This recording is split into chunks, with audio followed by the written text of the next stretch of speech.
We're going to calculate the stock price for Cornerstone Building brands. And the first thing we need is the market cap, which is 683.74 million.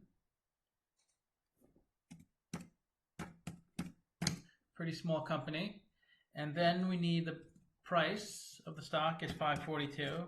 And the shares outstanding are the market cap divided by the stock price. That equals 126 million shares outstanding. And the free cash flow is next. And the best way to calculate the stock price for a company is to estimate future free cash flow and then discount that number back to today's value. And that's exactly what we're doing today in this video. So free cash flow, it's all positive. That's a good sign. Net income is the profit or loss. That's on the income statement. Okay, one negative year. It's not too bad. And then revenue. Well, they had a really nice pop in revenue the past couple of years. So this is interesting. 1.7 billion revenue, profit of 50 million. Same thing the following year. Revenue goes up a little bit to 2 billion, profit of a little more. Then revenue jumps dramatically to 4.9 billion, but they have a loss. So that's a little concerning.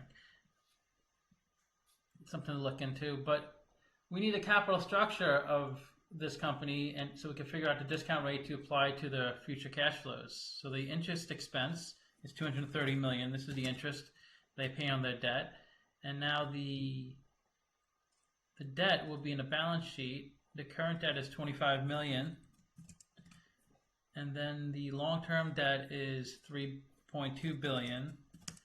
So the cost of debt, that's pretty high, 7.2% cost of debt. So they must not have good credit.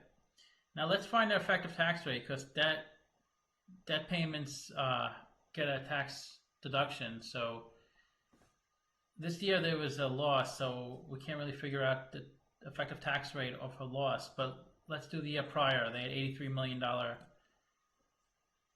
before tax, and then the income tax expense is 20 million. So they pay 24% on taxes, and then the cost of debt is about 5.5%. And this company has 82% debt. That's really, really leveraged. That's probably why they have such bad terms.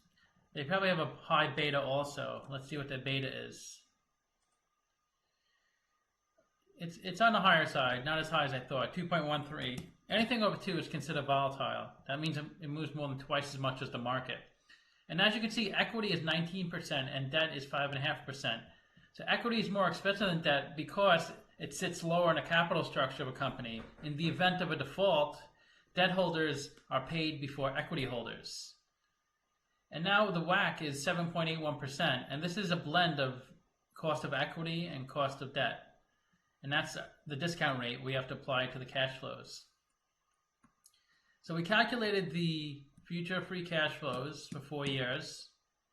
Then we did a terminal value, which is all years past year 4. We discounted those numbers back to today's value, and we get a value of the company of $738 million, and we divide it by 126 million shares. We come to a stock price of $5.85, which is really close to what they're trading at. So it looks like they were trading at much higher than $5.85 or $5.42. But since coronavirus hit, they've come down to reality. So this is really interesting how it's so close to the actual stock price, but it's really hard to model, especially these smaller type companies under $1 billion market cap. There's a lot of assumptions that go into the model, and not everything is going to be true. Who knows how coronavirus is going to play out? But if you do your research, you'll find some analysts say this stock's a buy. You'll see some analysts saying this stock's a sell. And each analyst uses their own model, their own assumptions. But you never actually see their model. But this is my model, in my opinion. So thanks for watching.